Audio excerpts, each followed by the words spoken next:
Yeah, tonight's guest, he played 241 games for our Warriors over 12 seasons, which included 44 games over 2 seasons at the Warriors. He's a grand final winner, a State of Origin player, and a fan favourite during his time at the Warriors. We're pleased to be joined by Warrior number 86, Kevin Campion. Hey, Campo, thanks for joining us, mate. G'day, boys. How are you? Good. Why have you got your mask on, mate? Oh, mate, just in case you guys sneeze through the computer. You never know what's going to happen with this COVID over here. You can't be too safe, can you? I know, mate. I've got to get that off. Makes me sneeze. Where do you live now? Are you on the Gold Coast? Mate, at Palm Beach on the Gold Coast. Yeah. So you guys are in lockdown as well as us Sydney boys? Yeah, we're in lockdown, mate, unfortunately. Yeah, until Friday night. Hopefully just until Friday night. Yeah, I think we've got 2 weeks. I think we're 2 weeks down here. Saturday week. Yeah. So. Yeah, well, you deserve to be in lockdown. It started already, mate. Yeah, doesn't it? Wow. You know what? I was going to take it easy on you tonight when we spoke about Origin, mate. But it's on for young and old now. Well, mate. Well, Campo, thanks heaps for joining us. And before we dive into your career, can you give us your thoughts on this season's Origin series, and in particular the struggles of your and our beloved Maroons? Oh, look, it swings and roundabouts. Look, we've had some terrific years over the last, 10 to 15 years, and I think it's New South Wales time, and they certainly showed from that first game up in Townsville that they were ready to play, and we definitely weren't. After last year's series, I thought, the boys were full of confidence and would come out firing, especially in front of the hometown up in North Queensland. We actually got invited to go up to the game and parade ourselves around the field before kickoff. So that was the guys who are from the North Queensland region who'd represented Queensland. So, cool. Yeah. So we had names like Kerry Bowstead, Steve Jackson, Jamie Goddard, Russell Bowden, Johnny Doyle. Yep. And look, plenty of old Queenslanders there. And the atmosphere was electric and it was unbelievable on the night. But we just didn't fire. We just I think we were just running off last year's win, and I thought we thought we had to turn up and we'd just win the game. But it was disappointing for the fact that it was the first time in North Queensland and such a heartland region of rugby league. That's for me growing up. All I wanted to do was represent my town, Sarina, and the district, Mackay, and also play for North Queensland. So. Yeah, in that regard, it was a bit disappointing. And, I thought after that first game, got the cobwebs out and going into, especially at Lane Park, just such a great atmosphere again. And, everyone's, getting behind the Queensland side. It just wasn't working. And we were just disjointed and didn't look like we'd been playing together at all. But full credit to... New South Wales, they're an unbelievable side. And they've got an abundance of talent in that back line, haven't they? Oh, not just in the back line. They've got a really hard, in-sync working forward pack. And, and that forward pack gives those halves a lot of time with the ball, time to make decisions and, a lot of time to, just with ball in hand. And it was just, it was like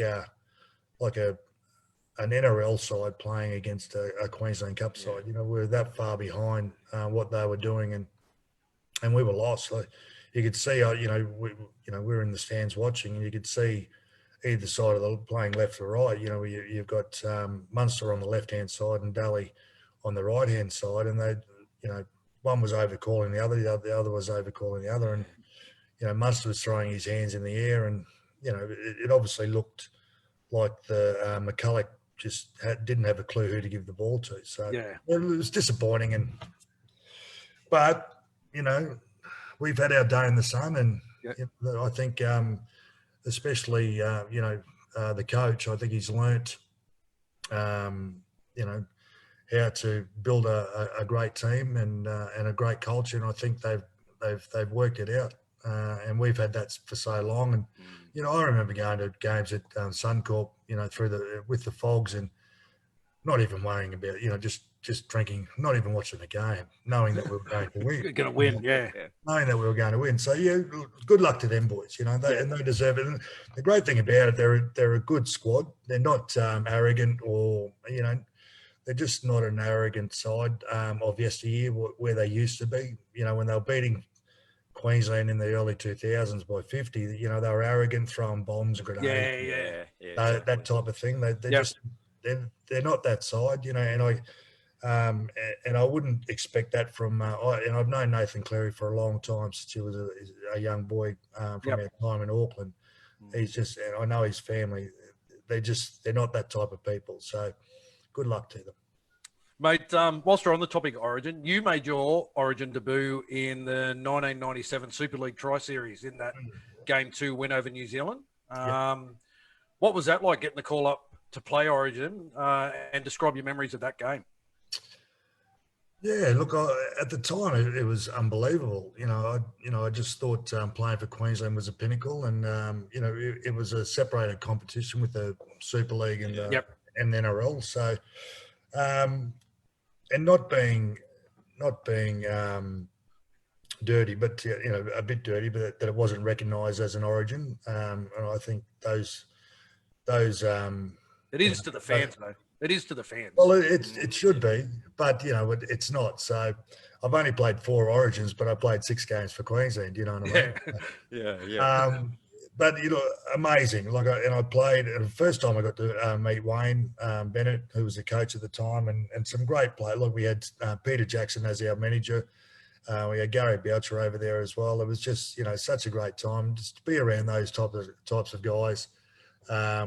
It was just unbelievable. And we played the Tri-Series. We beat New Zealand in Auckland. Yep. And but it was still a bit of a wait to see if we were going to make the final because I think New Zealand actually beat the Blues. So it was like a for and against sort of thing that we scraped into the final against the Blues. So that would have been a bit of a kick in the bum for Queensland, but we got into the final, and we played it at the old QE2 Stadium. Yeah, that's right. Yeah, and it went. I think it was the longest game in history at that time. 100 minutes. Yeah, 100 minutes, and Nolly Gold was a mate of mine kicked the field goal, so we couldn't believe it. Yes, but it was just an amazing experience and great to be a part of.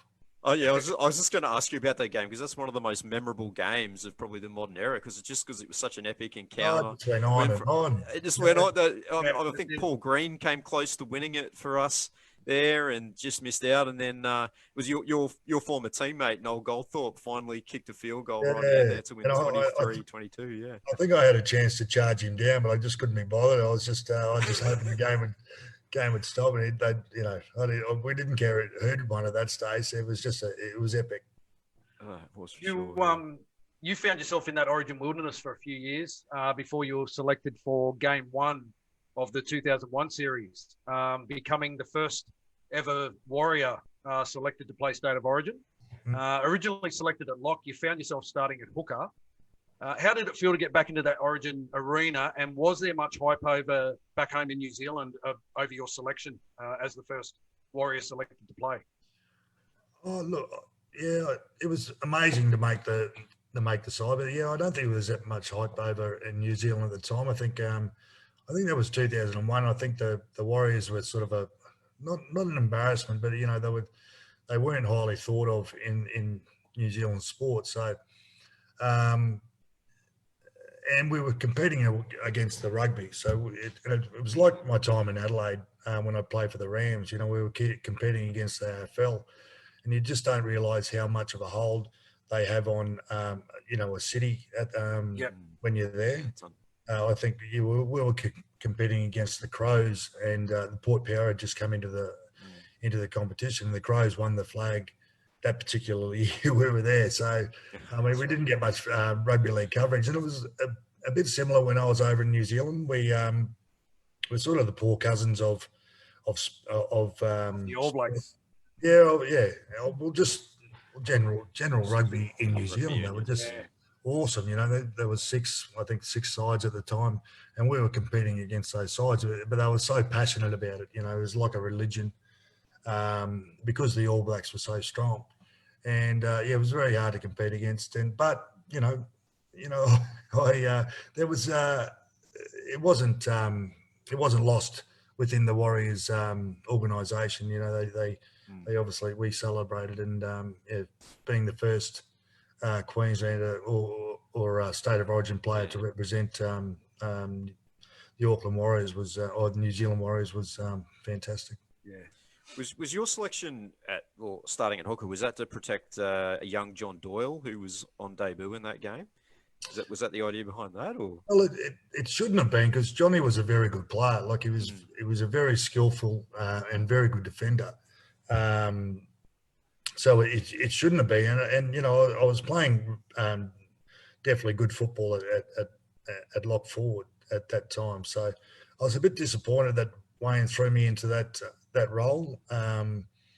But you know, you'll play anywhere if you want to play Origin. So look, I wasn't, I didn't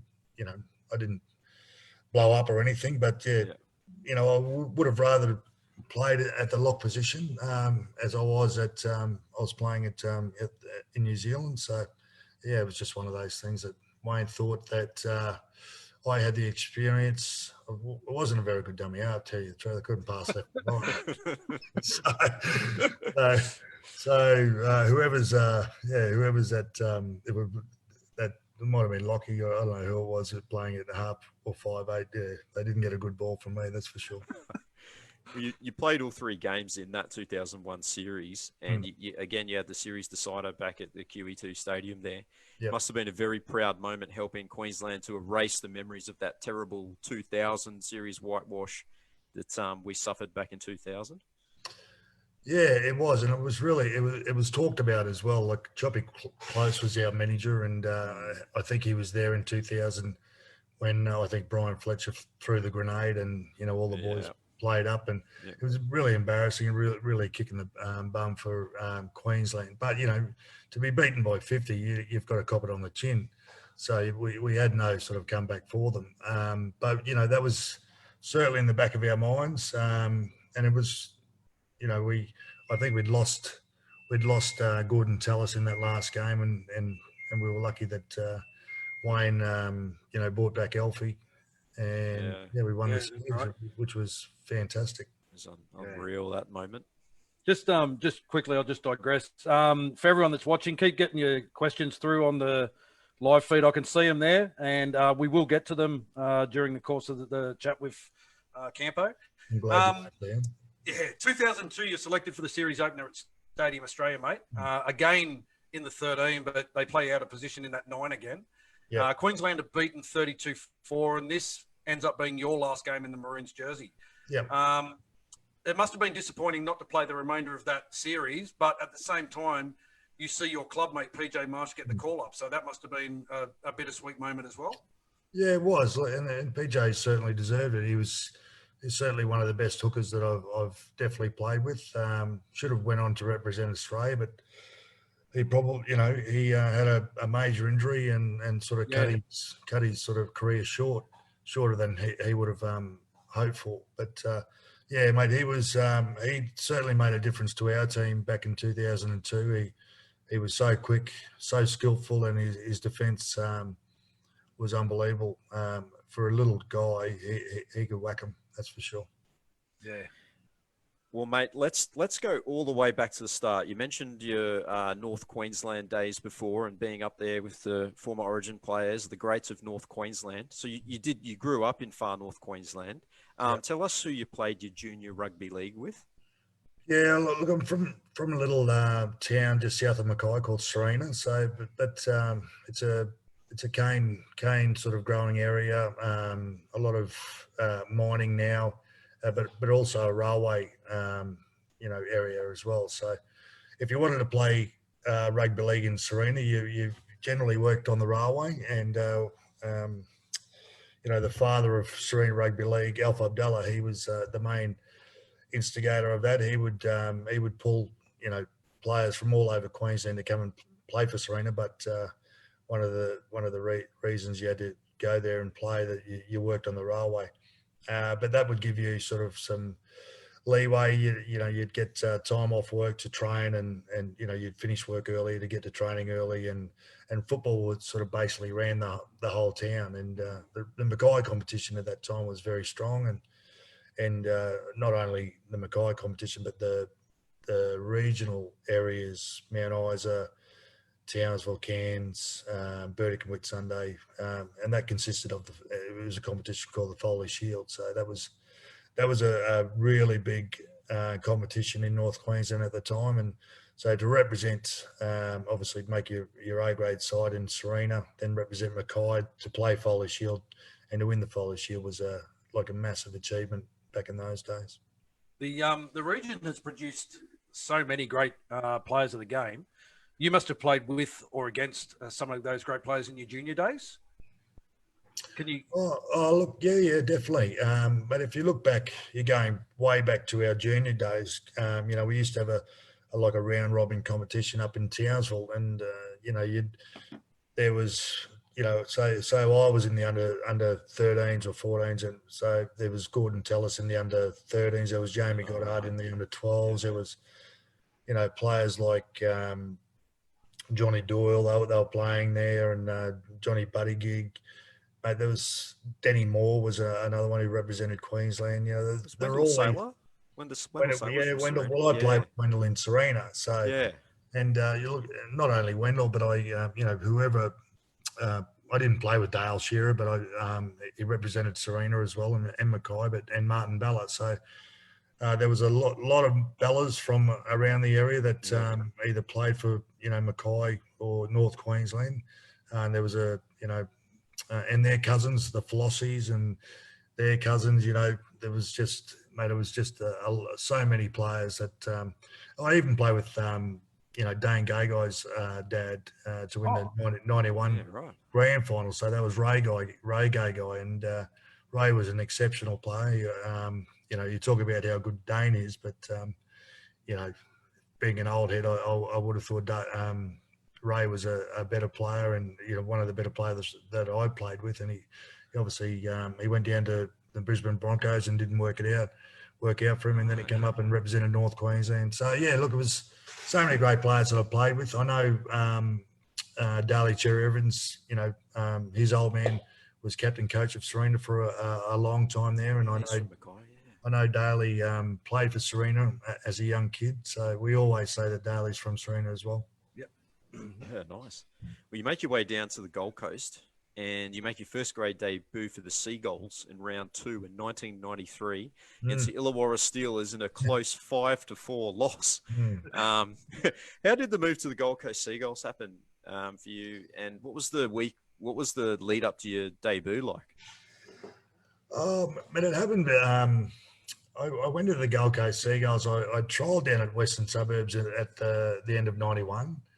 And I had made their under 21 side, so I was trialling for the under 21 side. So I drove down to Sydney to trial, and then I drove back home, and then I was just basically on my way down to start my career in Western Suburbs in Sydney, and there was an old mate of mine in Mackay, Butchie McCauley, his name was. He'd been in touch with Grant Bell, who was now the under 21s coach at Seagulls, and Belly basically said to come there before I went down to Sydney, come and have a couple of trial games with us, and we'll just see how it goes. And look, I went there. The first day I got to Seagulls. Look, I didn't even know who the Gold Coast Seagulls were, to tell you the truth. I've never followed them in the rugby. I didn't even know they were in the league, in the New South Wales competition. So, but all of us Queenslanders growing up, we as soon as the Broncos came into the competition in '88, we followed the Broncos. So we didn't know who the Gold Coast Seagulls were. So Jamie Goddard and I arrived on the same day. So I'd walked into admin office at Seagulls, and Jamie was sitting there. I'm going, "What are you doing here?" And he's going, "What are you doing here?" And anyway, they put us in a little unit along Kennedy Drive, going down to Seagulls, and we trained hard and worked our butts off for the next 6 weeks, and we both made the under 21s squad. So that basically kicked us off. I think I look back and I really look back at how because Jamie Goddard was like a fitness freak. He was he was miles ahead of everyone else. He would run to training and then he would run home after training. He was just a freak. So if I thought to myself, if I could keep up with this bloke, I'm a chance to get my fitness up. And thank God it worked out for me. That 93 Seagulls season is a tough initiation into first grade, mate. The team wins one game all season, which was a round 6 game against Newcastle. That aside, what was it like to be coached by one of the immortals of the game in Wally Lewis?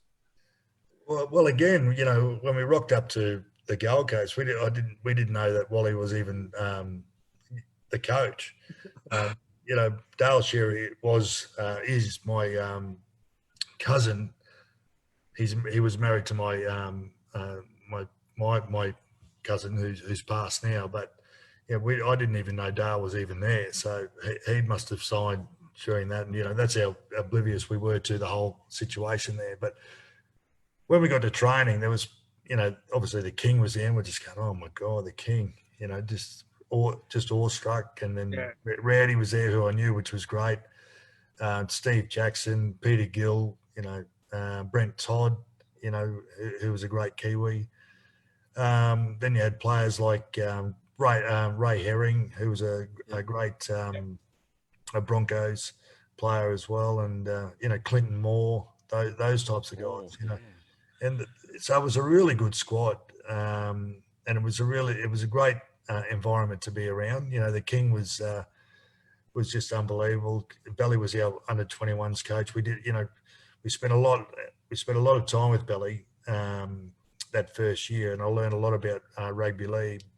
And we'd go to training. We'd have to be there 3 times a week, so like a Monday, Wednesday, and Friday. But we'd start at 5, but we wouldn't get out of some of the sessions until midnight. So, and then we'd have to go and work the next morning. So you'd just be exhausted the whole time. It was just, but it was it was a learning curve, and that first year in under 21s, I probably learned more than I did in the next. That was 92. I mean, more than I did in the next 3 or 4 years that I did in playing first grade. Well, the 1994 season, your Seagulls produced what was considered at the time to probably be one of the greatest upsets in NRL history, defeating the Broncos in front of a big crowd at Carrara Stadium out there in round 2. You score a couple of tries in that game as well, which happens to be your first tries in first grade. So how do you remember that game? Oh, mate, I can't remember much after the game, but funny thing, we had I think it was the Gold Coast Indie weekend. Well, it was definitely, and we had about $30,000 or $40,000, 40,000 people at Carrara Stadium, so it was packed.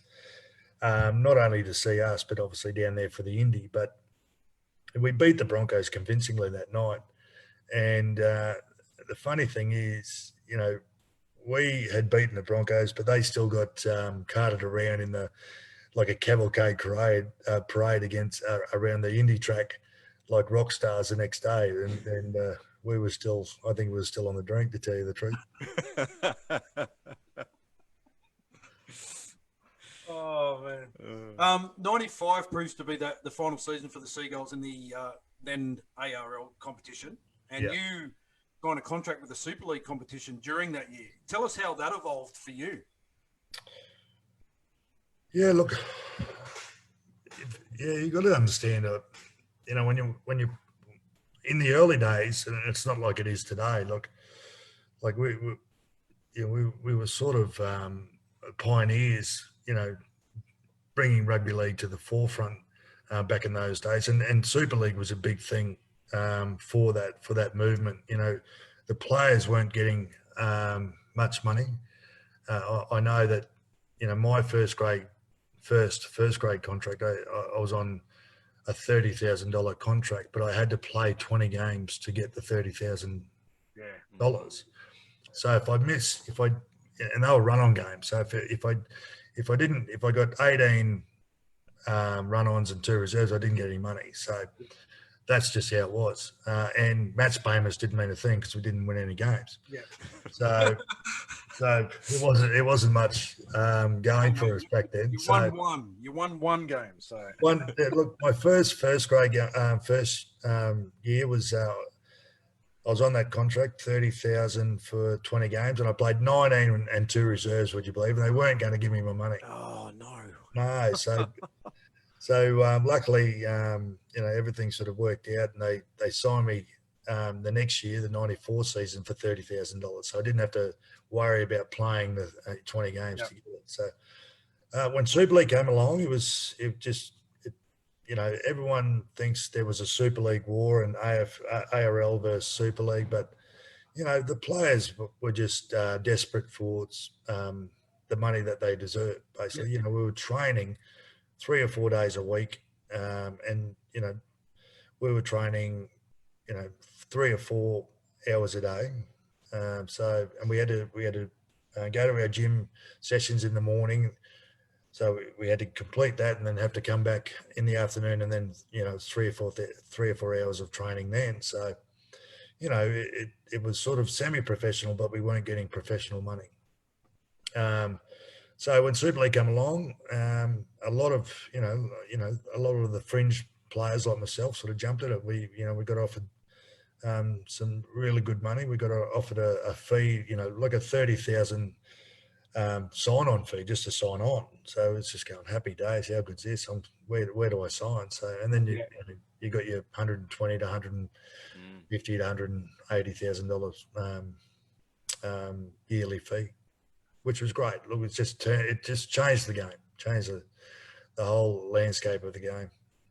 I think as fans though, we don't like when you think back to that Super League and the ARL thing.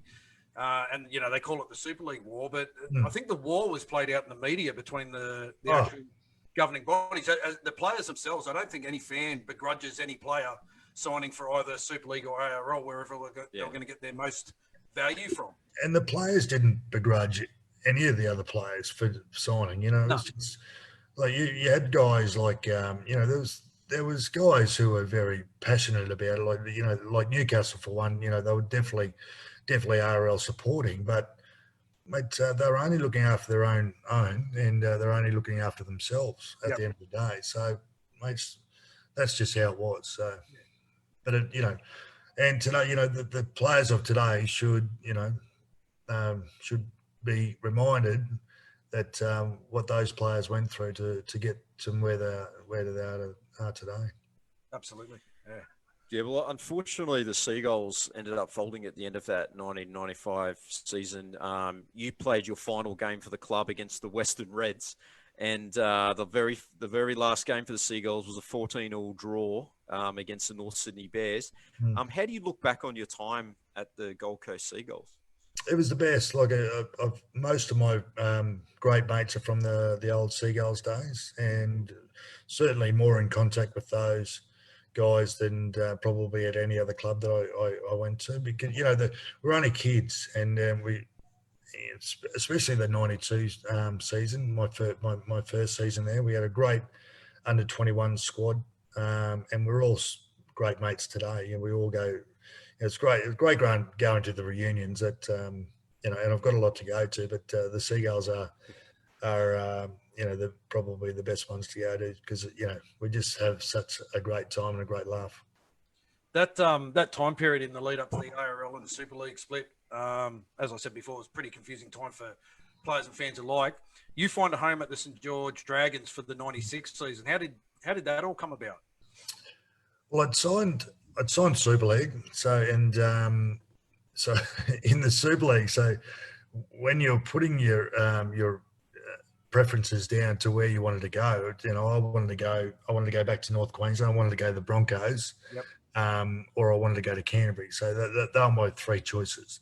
So none of those sort of came to fruition. So they sent all the discards sort of down to Adelaide or Melbourne, or the Western Reds. Yeah. So we really didn't get a choice. So all the fringe players sort of got posted down to those areas. But so we went down there for the pre-season and we lost the court battle and we had to go home. So I actually went back to the Gold Coast under the Gold Coast Chargers banner, and I basically, I really didn't. I needed a change. I didn't want to go back to the Gold Coast, and one of my great mates is Adrian Brunker. He'd signed with St George, so and he had a word to David Waite, and Waite gave me a call to come down so I jumped at the chance, and I had one of the best years. If I had a club that early in my career that I really wanted to stay in, it was St George, because so many great blokes there. Not only the players were some great players that I played with, but Mark Coyne and Anthony Mundine and Nathan Brown and Troy Stone, Jason Stevens. We had so many good fellas there that were just terrific blokes, and so welcoming, St George. And the history behind the club, winning 11 straight premierships was just unbelievable. You go to those the old boys days, and we'd go back to the club, and we'd all stand. We'd all the old boys would come back, and we'd be in the area having dinner. And then the old legends would come, like Norm Proven and Johnny Raper and Reg Gasnier. We'd all stand up and revere them as they walked in. Just unbelievable, Billy Smith, if he was allowed in at the time. So, yeah. So it was just unbelievable. Great, just a great club, but more so the players, were just fantastic. Just had a really good time. Yeah. Well, you got on really well on the field as well that year, because you went on a massive run and you eventually beat Hammer's old team, the North Sydney Bears, to qualify for the big dance. But you came up against a red-hot Manly team. How do you remember that crazy run to that 1996 grand final, though? Yeah, it was a bit crazy. Look, I think we were just running midfield with 10 games into the competition, and we just got in this mad run, and we won 11 out of our last 12 to scrape into the final. So, and then, we beat Canberra, and then we beat North Sydney, then we beat the Roosters to go into the grand final. It was just unbelievable. I mentioned players before. We had Scotty Gourlay and Dave Barney, all those types of guys, just great old stages that, mate, you just had to be there just to really appreciate rugby league, because these guys were just, it was just such a joy going to training every day and listening to the banner. The boys would just comment. We had a goose of the week every week, and there was I think it was Dean Raper. He was our fullback at the time. Right. I reckon out of the 22 proper games that we played during the year, he would have got goose of the week 21 times. So, and I think I got the other one. The other one. Go on, mate. No, all good. I was going to say, you line up for your first grand final that year. Unfortunately, go down to the Seagulls 20-8. How do you remember that game? And can you tell us, because we have guys on the show and they talk about that week leading up to the grand final, how it's just a blur. What was your first grand final week experience like? Yeah, it's a bit like that. Like there's a lot of activity going on during the week. So, we've got the grand final breakfast and lead up, and you've got to do functions here and functions there. But yeah, we probably didn't handle the grand final. I've played in 4 grand finals, and that one in particular stands out. Because we changed a few things on leading into the grand final, how we were going to play for one, which we really didn't have to. I think coaches overcoach sometimes, and they think once they're at the big dance, they think they can be smart and do things a bit differently. And we didn't have to. We played a brand of football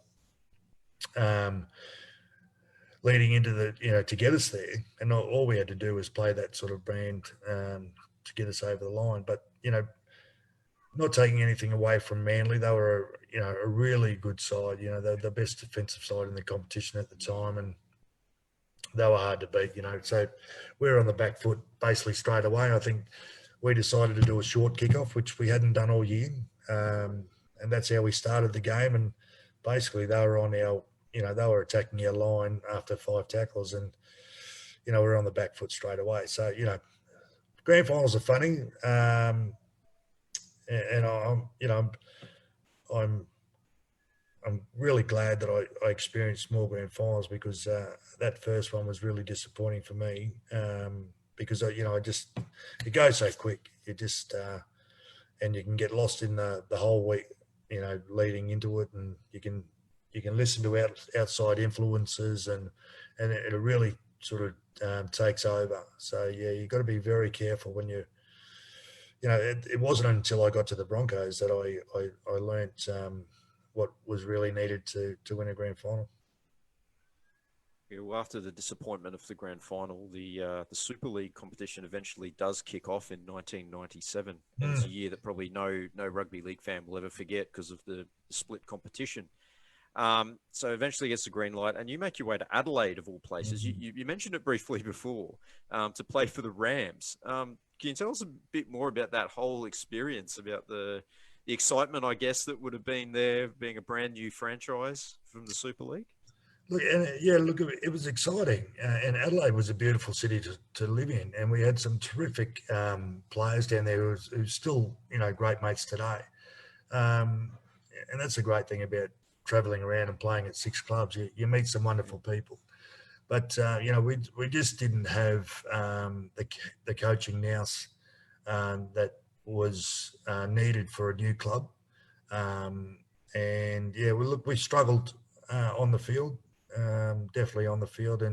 But it was difficult to compete with the AFL down in Adelaide, as Melbourne have, so many times over the years, found it difficult to compete with the AFL over in Melbourne. So, in particular, it was difficult because the Crows won the flag in 97, 98. So, 2 years that the Adelaide Rams were there, that they were just fighting an uphill battle against the AFL.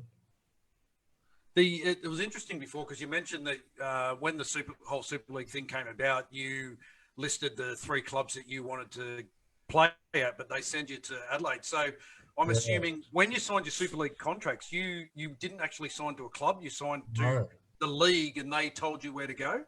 That's correct, yeah. Look, I had no bargaining power. So, I was coming from the Gold Coast Seagulls, remember? So I really didn't have any bargaining power at all.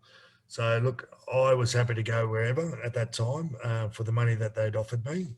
And, it was just – but I really enjoyed my time in Adelaide. We bought a house down there, and and I would have loved to have stayed in Adelaide, but it wasn't to be. The coaching staff at the time didn't feel that I was, a good fit for the club. And luckily I was able to get out of that contract. Yeah, as you said, luckily. Sanity prevails, the powers that be reunite the competition, and for the 98, and you depart the Rams and you end up at the Brisbane Broncos. How did that come about, mate? Well, I'd made the Super League side that year, and Wayne, I built up a fond relationship with him, and I was confident enough to give him a call for advice. And I was in Adelaide, and I rang him one night just to get some advice and see what he thought. Not even contemplating about going to the Broncos, just for advice about what I should do with my contract negotiations with Adelaide. And I told him what was going on and how they, basically what they were doing and what they thought of me. And he said, mate, I'll give you a call back. And he devised a plan for me to get out of that contract. And the plan was that I do a player swap with Noel Goldthorpe, who was at the Hunter Mariners. Yep. And Wayne knew that the Hunter Mariners were going to fold. So I would go up there. Goldie would go down to Adelaide. And Goldie and I still laugh about it because Goldie and I are pretty good mates. And I always give it to him about going to Adelaide because it was the worst thing he ever did. Anyway, so I went to the Hunters. And I was only going on what Wayne was telling me. So I was thinking I was going to the Hunter Mariners, but I was ringing Graham Murray, who was the coach at the time. I said, Muzz, because I was on the Gold Coast waiting. I said, Muzz, what do you want me to do? Do you want me to come down and start pre-season? He goes, no, you just start there. No dramas. We'll I'll send you some programs. And obviously he knew something was going on. And next minute I get a call from Wayne. He said, look, the Hunters folded and welcome to the club. And I said, oh, happy days. I was, Noel Goldthorpe sitting at Adelaide. I'm now going to the Broncos, one of the three teams I picked, which I wanted to be, going into the Super League contract. Geez, well, what a fruitful move, though, because you find yourself in a team that many regard as probably the greatest club side ever assembled, chock full of rep players left, right, and centre. You must have been pinching yourself, finding yourself in that team. Yeah, look, it was unreal. It was but I was under no illusions. I had to train really hard and make them. I was not guaranteed a spot in that side, and I had to basically, I trialled. I didn't even trial with the A-grade side. I trialled with the feeder club, and Wayne brought me onto the bench for the first game, which was great. And I said I don't think I ever left the team, which was great. I played a few run-on games that year, but just to be a part of that side was enormous. The quality of players. Playing with Elfie and Kevy was just unbelievable. You qualified for your second grand final in '98, and you spoke of it before. What lessons did you take away from your previous experience a couple of years ago when you were at St. George in preparation for this one? Yeah, well, Wayne sort of, kept things really simple, and he made sure every player knew their job in the team, and that's all you had to do was concentrate on your own job, and not get out, not do anything out of the ordinary that you think you should do to win a Clive Churchill medal. So as long as I played my role in the team, and I did it to the best of my ability, that's all the team needed. And history shows that out of the 3 years I was there, we won two grand finals. Yeah, two grand finals. Under that under that really basic game plan. Well, you score a try in that game, although I'm still not sure that you actually got the ball down there. Looking back on it, but it turns out to be a massive win for your Broncos over a very plucky Bulldogs team that year. It must have been pretty sweet though to finally be on the other side of the ledger this time after the defeat of '96. Yeah, well, from a kid from North Queensland, you never dreamt about playing.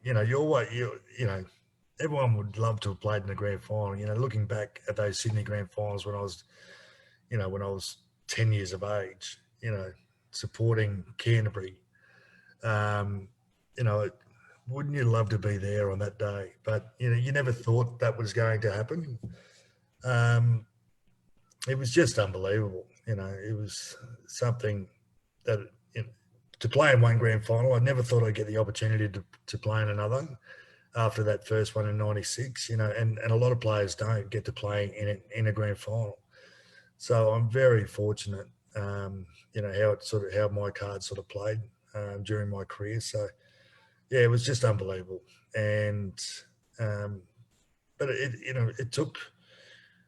We didn't do it that easy. on the day, like Canterbury gave it a good crack, that's for sure. And we actually didn't. I didn't think we would be playing Canterbury that year. Parramatta was our bogey team that year. They'd beaten us, I think, in the first semi, and we had to do it the hard way. We were the minor premiers. They beat us at QE2 Stadium, and we really had to come back and give it our all to get there. And I thought that we would be playing Parramatta. But look, the Rugby League gods sort of looked down on us and gave us a good run, and we got away with the win. Well, the Rugby League gods continued looking down on you, mate, because you had a couple of really successful years at the Broncos there. You again playing in the 2000 grand final, beating the Roosters 14-6. And that 2000 team was something pretty special. Must have been an awesome part of your career that you look back on fondly, playing in the successful Broncos teams. Yeah, it was unreal, mate. I think I played 80 out of 82 games that I'd been a part of in 3 years. So it was wonderful, and I played with some great players, and to play with players like Darren Lockyer and Gordon Tellis and Wendell Saylor, who was when I was 19, Wendell was making his debut for Sarina as a 16-year-old. So to play with players like Andrew G, Johnny Plath, Mick Hancock, Steve Renouf, Alfie Langer, Kevy Walters, it's just something, you just don't get those experiences. No. I can only compare the 2002 side to that of wonderful talent to that 98 and 2000 side, because there were some special players in both sides that I loved. Yeah. It's interesting to hear that comparison. Yeah, awesome. After the 2000 season, though, you end up playing for Ireland in the World Cup, despite having a French surname. So you won 3 of your 4 internationals. So how was your first taste of international footy there? It was great. Look, we I got off asked to play for France as well, and but I knew that the Irish side was had plenty of Aussies in that side as well, so I decided to play. And under the grandparent rule, I've got heritage in Ireland, so yeah, it was great. We had a wonderful time over in Ireland. We went to Spain first, then we went to Ireland, then we went over to England. Yeah, we won 3 out of the 4. We won our 3 competition round games, and we lost to England in the quarterfinal. I think it was the first time that the Irish side had made the quarterfinal. So it was really special, to play England at Headingley in England, and it was it was jam packed, the stadium, and there was a lot of support for the Irish that night, and I'm sure a lot of the people there were rooting for us, and unfortunately we didn't come away with the win, but we gave it a good crack, that's for sure. You clearly didn't enjoy the cold weather over in England, because instead of staying to play in the Super League for Warrington, you find yourself in New Zealand as part of the newly born New Zealand Warriors. Tell us how that came about, mate. Well, again, my old mate Wayne Bennett, I rang him up. I said, mate, this is freezing. It's I think it was the worst weather in 400 years. Would you believe? And I said, mate, I'm not bringing the kids over here, because my young son Austin, my eldest son, was suffering from croup in Brisbane. So the weather's very mild in Brisbane compared to England.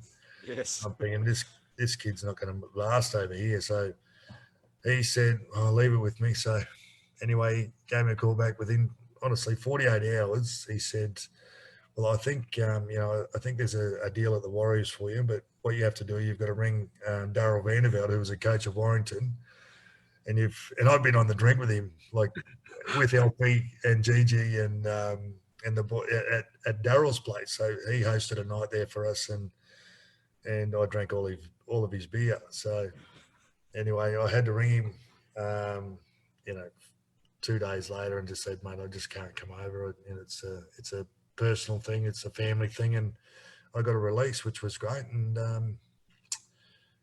one of the best moves of my career.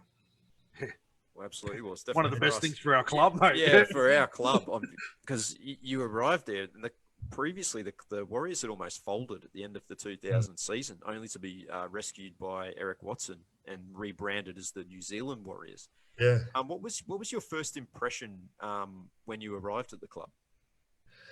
Well, my first impression, I got picked up by this bald-headed big guy, and he was taking myself and my manager out, and I'm thinking, geez, Owen Gittenbell's here, he's picking me up, he's taking me out to breakfast. But it's bloody Mick Watson. Mick Watson. He looked like he'd just come out of the gym. He was, high-fived me, acting like a, like young school kid, and I'm thinking, Jesus. I'm thinking, I had a bit of a laugh. We always have a laugh, man, Mick, about the club at that time. But it was certainly a time where they were rebuilding. If you remember back then, we had the old facility across the road at I can't think, Beasley Avenue, I think it's called. Yep, that's it. Beasley Avenue, and it was just a large tin shed. And it had all of our weights in there, and the offices, and I remember the carpets being so bad in the admin area that they brought in just a bucket of paint, and they just rolled they rolled a new colour straight over the top of it because they couldn't afford to replace the carpet. Good as new, perfect. Yeah, but they had this dirty ice bath out the back, and it was I don't think the water had been changed since '95, and they made us. They used to buy these bags of these blocks of ice and just throw them in there, and that was our ice bath. So we just have to go in there, and you'd come out, you go in there. I'd go in there, and jump in. I'd come out with a complexion like Clinton Tooby. I was so dark, basically. It was the water was that dirty. Hepatitis shots all around. Oh, it was terrible. But we really appreciated it. We trained hard, and fortunately enough, we were under some good coaching, and we made the finals that year. Yeah, you had made your club debut in the loss against Canberra at Mount Smart Stadium. What were your impressions and memories of playing your first game at home in front of the Mount Smart faithful? Oh, it was great. Look, there was no expectations, which is a great thing. So I think they were. If we won, fantastic. If we lost, it was just good to be there and witness it. But which was a great thing. There was no pressure. But when we did start winning, and the crowd started supporting us, especially the Auckland City crowd, it was unbelievable. That going to Mount Smart Stadium for a team, for an away team coming into the stadium, knowing what they're up against, it was really a bit daunting for them, and it reminded me of the Broncos.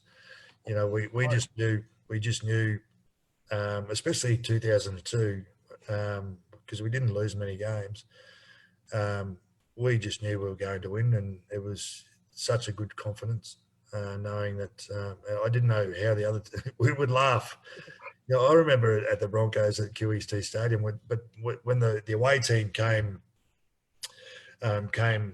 past us, they had to walk past our sheds, basically, or where we were warming up sheds, to go and warm up themselves.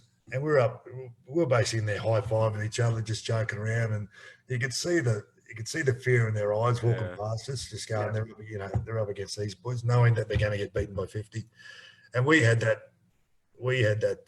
sort of aura about us in 2002. Well, 2001, you're named as co-captain alongside the little General Stacey Jones. That must have been a huge honour for you. Yeah, it was a bit of a shock and something that I really loved doing at the time. It was just to be recognised by your peers as as the captain of the club, which was really nice, and took me a while to sort of warm to the sort of the captaincy. My first few months playing in Auckland for the Warriors, it took a while to find my feet. I struggled with how the boys played and how they approached the game, and more so how they played. It was a lot of they didn't want to do the hard work first to beat teams. They didn't want to get into the grind or things like that. So it was something that I wasn't used to. I knew what we needed to do and how to win games, but it took a while to sort of convince some of the boys to. I just remember being on the field, some guy just screaming at guys just to, not pass the ball, just go down with it. Please go down with it. Just be patient, And so it took me a while to get my head around being a captain and how to approach the games, because it was the skill level was unbelievable, and it was something. I'm trying to give you an idea of, we had certainly some great skill at the Broncos, but these guys were just off the charts. Yeah. Just unbelievable. Everyone had skill, even the front rowers were trying to be 5'8". I remember Jerry chipping and chasing. I'm just going, stop. We're not going to win games like this, If we do this, just keep on doing this, grind. And then at the end of the later stages of the game, we'd roll over the top of them with that beautiful skill. It's funny you should mention that, because that season, that 2001 season, we did struggle to get repeat wins. However, the club did have this innate ability to produce massive comebacks, particularly against the Bulldogs, Seagulls, and the Panthers. And you've just touched on that. Was that a confidence thing within the squad that they could come back from anywhere, or was it just that, I'll give Ali Lauatiti the ball, I'm sure he can do something pretty magical, and, Jerry with his chip and chase? We just didn't, we didn't want to work hard for the win. We wanted to beat teams on flair, but not put in the hard work. And it's just not how you do it. You've got to stay in it to win it. But we did everything we could just to just do my head in. It was tough. It was really tough, and you can you can interview the boys that were there, and they laugh at how I used to scream at them, but it was just it was just something that I really found it difficult to deal with. I can imagine. There's a few of those boys doing impressions of you on that 25-year documentary about you going off with them. No, Monty Beethan does a good impression of me. I think the great Stacey Jones does a good one as well. All right, Stacey, we'll have to get him to do that sometime, eh? Yeah, but I knew my place in the team. I never roused on the little general, that's for sure. No. Well, one of the most memorable wins that we did get in that 2001 season was the very first win over the Broncos, 13 points to 12. Yeah. First time the club had ever beaten Brisbane after being our initial rivals from round one back in '95. What do you remember about that momentous game in Warriors history? And it must have been good to get one over your old team. Yeah, look, it was, and I didn't realise how special it was until, probably a couple of years later, because I remember, being at other teams, especially the Seagulls or St. George, everyone, try to get themselves up to play the Broncos. But to never beat them, and the first time to beat them, it was something special. But we beat them at their own game that night. We played a Broncos style of play. We our forwards did the job. We completed our sets. We did everything right, and we kept in the game and kept ourselves in the game with just some really good hard football. Yep. And I think we learned from that particular night what we needed to do and set ourselves up for the following, for the remainder of that season and also the following season. Yeah, well, that season we go on a bit of a run at the end of the year. We win 4 games in a row and then have a draw over Melbourne, which secures us a spot in the finals for the first time in the club's history. Yeah, we dropped the last regular season game against the last placed North Queensland Cowboys, and instead of finishing 6th, we finished 8th, set up a qualifying final against Red Hot Parramatta side. I think it only lost 4 games all year that year. You put that Cowboys loss down to just the inexperience of the squad at the time and relaxing on their merits, we've achieved it. We've made the finals, and that's I think that the confidence was riding high, and it was something that the club had never experienced, knowing that we're in the finals. Yeah. From that game against the Cowboys. Look, we celebrated hard after that Melbourne draw. I think was it a draw or we won? No, hung on. We just hung on. We hung on for a draw, but we were in the sheds, mate. We were pumped. We knew we'd made the finals for the first time, and funnily enough, I tore my hamstring the next week against the Cowboys, and I didn't play but I think it was probably the excessive alcohol that I consumed the Melbourne game. It was one of only a number of occasions that Ando let us have a drink, and we really partied hard. And full credit to us because that was our first time making a top 8. So unfortunately, we were up against one of the best sides in history. History shows that they didn't win a grand final, but they were one of the greatest sides to win a minor premiership that year. Yeah, I guess it was a victory in itself for us just to get there, and everyone was just rapt to finally make the finals, which brings us then to 2002, and we obviously go into that season on a high. And as you mentioned before, just such a great season, 19 wins and 8 losses. This is something we talk about a fair bit in the show, is like getting the balance of the squad right.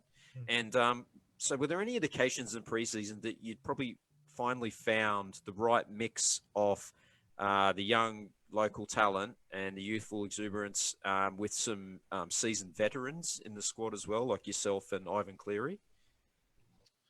Yeah, it was a great mix. I think PJ Marsh coming to that side made a huge difference. It was certainly, unfortunately, Monty did his cruise ship that early on in the season, and I think PJ was either 5'8" to Stacey, and then Ando moved him into the hooking role, which made it just a huge difference. He had a beautiful passing game, and he was so quick, but such a good defender in the middle.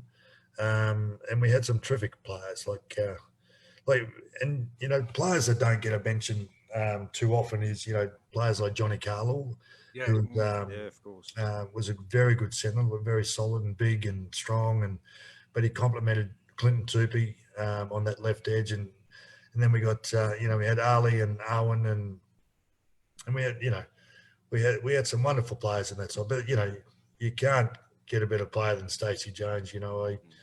I do put him up there as one of the I didn't play at test level, but he's certainly one player that I love playing with, and it had a huge impact on that team, that's for sure.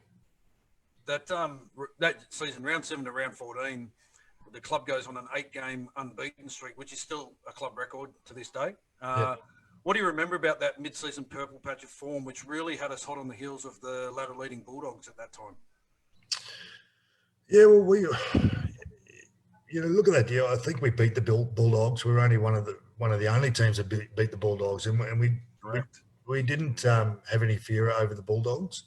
And until the sort of salary cap sort of scandal, we didn't realise. You didn't sort of look much into it, but I thought we had their measure. I thought if we got to the grand final and we were playing the Bulldogs, we would have beat them. So.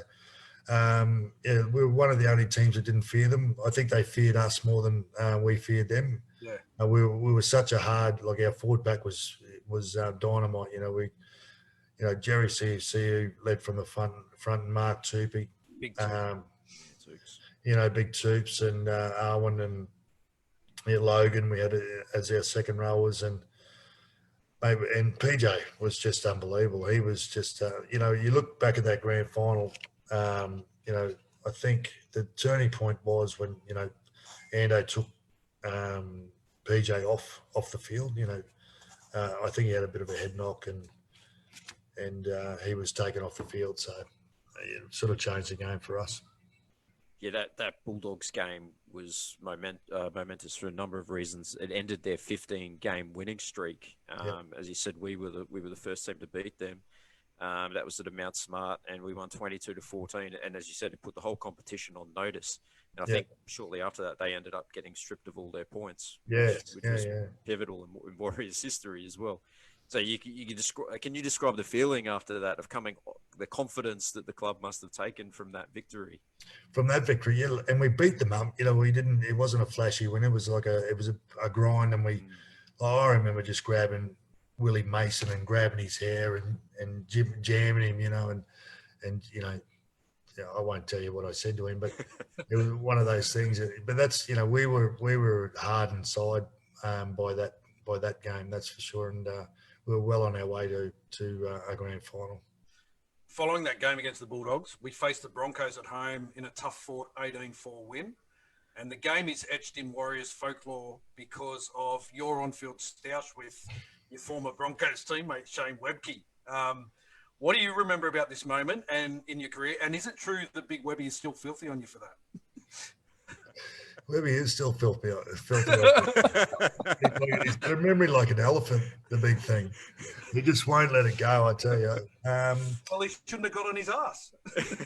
Yeah, look, what I do remember, I remember leading up to that tackle, that I remember Brent Tate, who was only a young kid at the time. I remember him sort of taking a swing at me, and I'm thinking, and I nearly put one on his chin just like moments before, like it's only a couple of tackles before the tackle I put on Webby. And so I was really, really angry leading into that tackle on Webby, and Webby got a bit, he overreacted and punched. Well, I thought he punched me, and then I started swinging, but yeah, look, it was funny at the time. And I went into the sheds after the game, and the boys, because good mates with a lot of the boys in that. I think Gordon Tallis was even playing at the time, and there was a big hooray for me as I walked in, giving it to Webby. So anyway, we sat beside each other, had a beer, and got on with things. He patched it up. That stays on the field. Yeah. Well, history shows, as I mentioned before, that the Bulldogs end up losing all their competition points. Yeah. And then we had the round 26 game against the West Tigers at home, which ends up earning us the minor premiership that year. Yeah. Tell us what that was like for the club to receive the JJ Gilton Shield in front of the Mount Smart faithful. Oh, look, it was fantastic. It was a lot of hard work in a short period of time, mind you. To come from basically cellar dwellers in 2000 to a minor premiership 2 years later is unbelievable. But and you've got to thank a lot of people in that club. Eric, for one, who bought the club, gave all the decision making things of the club to Mick Watson, I think, and Daniel and Kempy and all the coaching staff. They did a wonderful job in a short period of time. And the players, you don't get to that get to that minor premiership without players like Stacey Jones or Ali Lartiti or Owen Guttenbill or Logan Swan. They were the players that sort of built the club, had been there for a long time, and it was great to see them have success as well. We played the Raiders in the qualifying final, winning 36-20 to earn the week off. Tell us what it was like to play in that first ever finals game at Mount Smart. You don't understand the crowd at Mount Smart. It was just, I know they built that new stadium. I'm not sure even what they call it these days. What do they call it? Well, it's Mount Smart now. I think it was Ericsson when you got Ericsson Stadium. It was Ericsson. That's right. Yeah. So, and they didn't have the new stadium then, mate, it was unbelievable. It was unbelievable. I can only imagine the first game there in '95, what the atmosphere was like, and to beat them, and the crowd was so, the crowd's so close. They're right, basically on the sideline, so you could hear it. It's funny when you look, but being a spectator now, so going to an Origin, and you're watching the players, and the crowd, how they react to certain things. Someone might make a tackle, big roar. Someone does a kick, great kick, big roar. Someone scores a try, big roar. You don't get that when you're a player on the field. You can the crowd's there, but you sort of don't. All you can hear is your teammates, and so it's really strange. So when you looking back now at a career, and I wonder if the crowd did that for me when I if I made a good tackle, or if I didn't score many tries, but if I scored a try, something things like that. Absolutely, they did.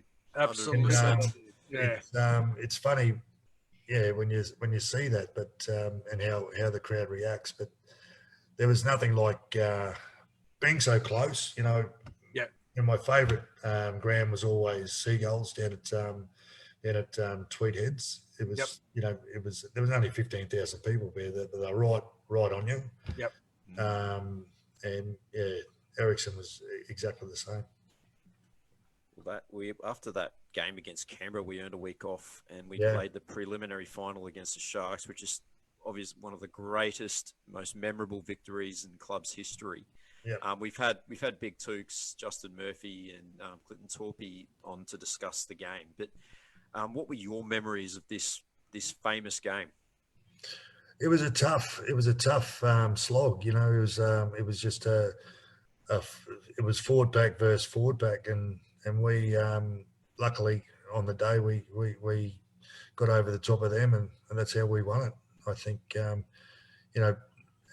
talk about changing how the way you play. That game against the Sharks set us up for the grand final, got us into the grand final, and that's the brand of football that we needed to play to beat the Roosters. Because it was that's what we're all about. We were a forward pack who were we're an ugly forward pack who could beat up other teams.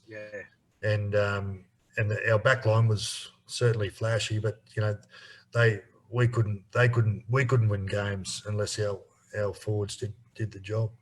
There was an iconic picture of that aftermath of that game with yourself and Jerry CEC, arms raised in the air, looking at the crowd. That was my back in the days when first computers came out. That was my desktop. Mine too. So long, mate. That's awesome.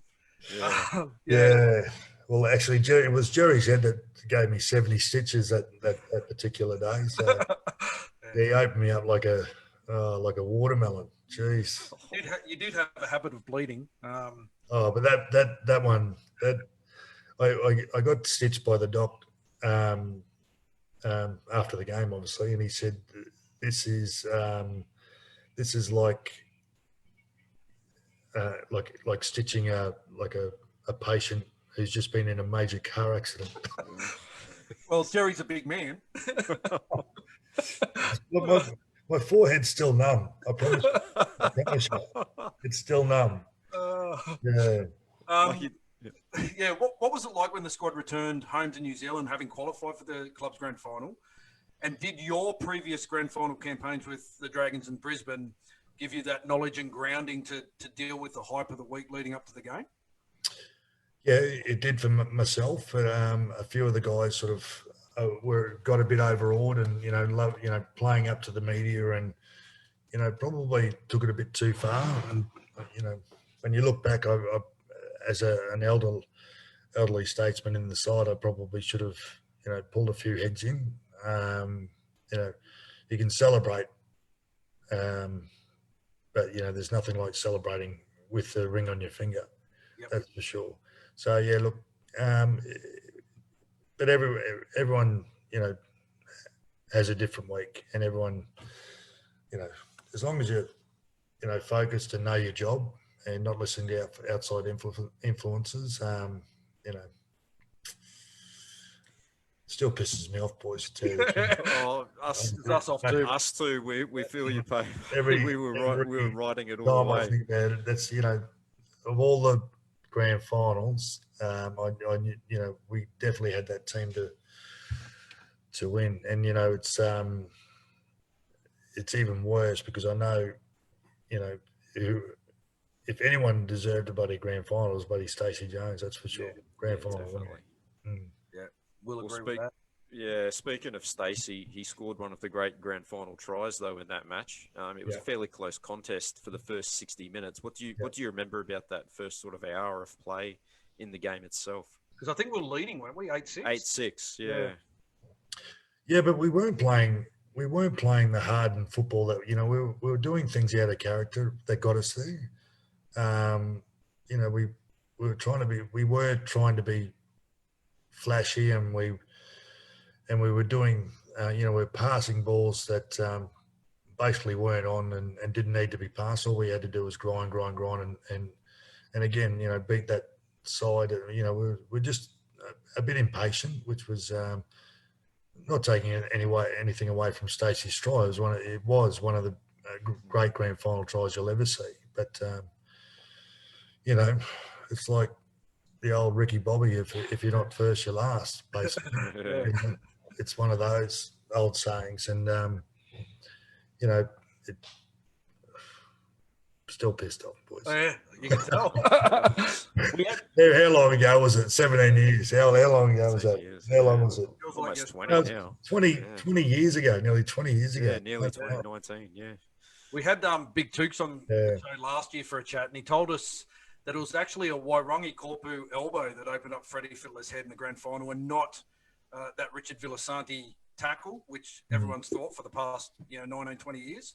Yeah. What are your memories of that momentum-changing incident in the grand final? Because that was the thing that probably lifted the Roosters to play that last 20 minutes and run over the top of us.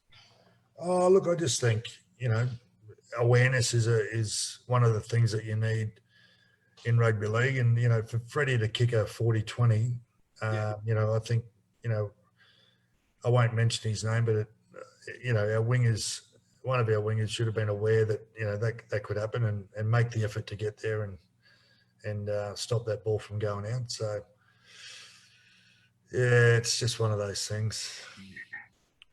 Bloody wingers, you'd rather play with 11.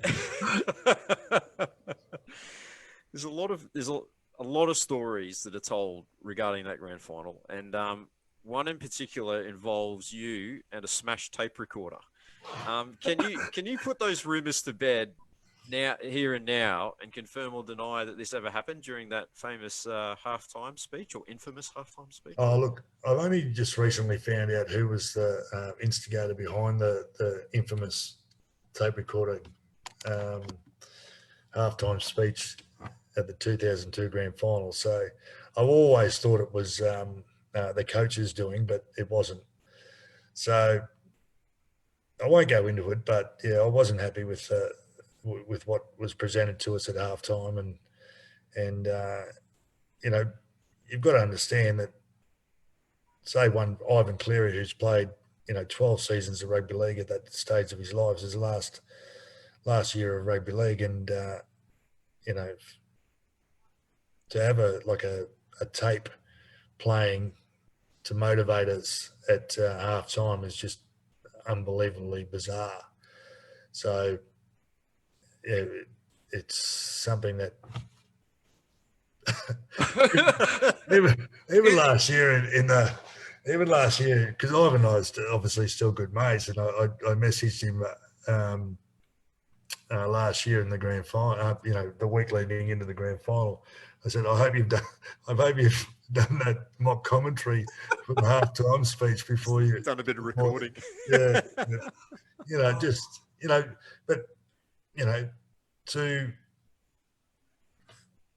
that's his only grand final, mind you. Yeah. So for that to happen is just bizarre. You know what I mean? So I'm not going to say if it was true or not, but it was true. Yes. Because we've been told conflicting stories. We were told that it was on the bus going to the game. Then it was at halftime. And the one that we always hear is that it was at halftime.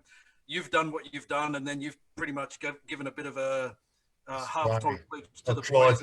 Tried to get the. Yeah, but look, it didn't have any. At that stage, I think we came out at halftime, and I think we were up. We may have. I think Stacey might have even scored after halftime. I'm not sure what. We were up, I think, 8-6 at halftime. At halftime, just after halftime, we're up 8-6. Yeah. Okay. So, look, it's just one of those things that I've never experienced before. So in the previous three grand finals that I played in, no one's brought a tape recorder in and left it there and pressed play. I bet no one's done it since either, mate. No, it was you guys playing the Broncos or something, wasn't it? So it wasn't. No, it was like a more commentary. It was like the Warriors. It's like, and it started like, "Welcome to the 2002 grand final, Warriors versus the Broncos," and then it just went through this mock, unbelievable, like the 2000 and what is it, the 1994 State of Origin try, the miracle try. It was like, the Mark Coyne try, blokes in the shed celebrating. I'm going, I couldn't get to the tape recorder fast enough to throw it at the brick wall. In that 25-year documentary that the Warriors did, they spoke about how in the lead up to the grand final, Billy Idol was practicing his pre-game entertainment while the Warriors were like doing their captain's run or something. So the Warriors are pretty much the only team that actually heard Billy Idol. We heard him. That's right. That's exactly right. Yeah, we were the only team that sort of got to witness his and it was good. It was bloody good. Is it true Henry Farfeli was up on stage with him at some point? Possibly. Everyone says that. Yeah, it was probably Henry. Yeah, if it was anyone, it was probably you never know with Henry. That's funny. The 2002 season is your last at the Warriors, and you played 2 seasons for the club, and you return home to the North Queensland Cowboys for 2003 and 2004. How did that move come about? Were you always going to leave the Warriors at the end of 2002, or did you want to stay on? No, so I definitely wanted to stay on, but there was no contract that was offered. So, so we never took part at any contract negotiations. I just knew that. I had a feeling that obviously the club didn't want me, so I had to look elsewhere. So, which is really a bit of a shame. I just thought I might get an extension or even 2 more years, but. I think they had. They thought with the success they had that they had the players to replace me, and certainly they thought they were on the right track. Geez, we've made that mistake before. Yeah, plenty of times. Yeah. I mean, it worked out good for you, mate, because you end up going home, pretty much. Well, I did. Yeah. Look, I didn't want to go over to England. There was an opportunity to go over there, and I had that experience before. But yeah, look. I think North Queensland suited me. It was a bit of a homecoming for me, and they had a pretty good squad as well. So I knew, I was going there to, help rebuild as well. It was similar to the story that I had when I went to the Warriors. So, yeah, exactly. Trying to, change their their training ethics and how they worked, and how, get them out of the routine of going to, the mad cow after every game, and instead of going home and getting ready for the next week. That was the hardest thing. They because it's such a small community up there. It's only probably 200,000 people in Townsville. They thought they were rock stars, but again, they couldn't win. Yeah. And so, but after every game, win, lose or draw, they were at the mad cow, every night until all hours of the morning. So, the great thing about that, they had Billy Johnson up there, who was just, he was so hard, and you knew, like pre-seasons were probably the hardest that I've ever done. Yeah. Especially in that sun, in that heat up there. Oh, just the heat, mate, and the way he trained, it was just so, so intense. I remember I was coming from Auckland, a colder environment, and then, we played in the grand final, so I didn't have to start pre-season until, in January. So I went up there looking for a house, for myself and the family. And, so I spent a week there looking at different houses to live at. And Billy just rings me out of the blue. He said, why don't you come in for a session? I said, yeah, no. Oh, well, I didn't think I had to. So I said to him, no, you should come in for a session. I said, oh, okay. So, okay, you're coming in for a session. So he got me in there, and we were doing these bloody supersetting things, and by the end of it, like it was so hot. It was like 50 degrees. I kid you not, in there, and we're just doing these high intensity reps. And anyway, one particular exercise, it's called a prone hold. So if you're laying on the bench, you've got the rack underneath you, and you're pulling it up. So generally, you do 60 kilos. So I was done, like spent. So I had no weight on the bar, and I couldn't get the bar off the rack to actually pull it up. That's how exhausted I was. So I'm ready to faint, right? So I'm crawling outside. I kid you not, I'm crawling outside, and it's 50 degrees inside, it's 40 degrees outside, and I'm vomiting on my way out because I'm bloody delirious because of the session so hard. So I've gone from 96 kilos at the at the Warriors, and I was like battling to stay above 90 kilos. My skin fold was bloody enormous, but I was battling to stay above 90 kilos at the Cowboys. We did this one session, one pre-season. I think it was the 2004 pre-season. So Billy sort of looked after me, but we started off these sessions pre-season 10-10-10s, like 10 minutes on the rower, 10 minutes on the runner, on the treadmill, and 10 minutes on the bike. And you work over a period of a couple of months. So the first lot is 3 weeks, 10-10-10s. Next lot of 3 weeks is 15-15-15s. And then you build yourself up to 20-20-20 before you go on pre-season break. So I'm on the 20-20-20, and he's being an older guy. He's let me start where I could.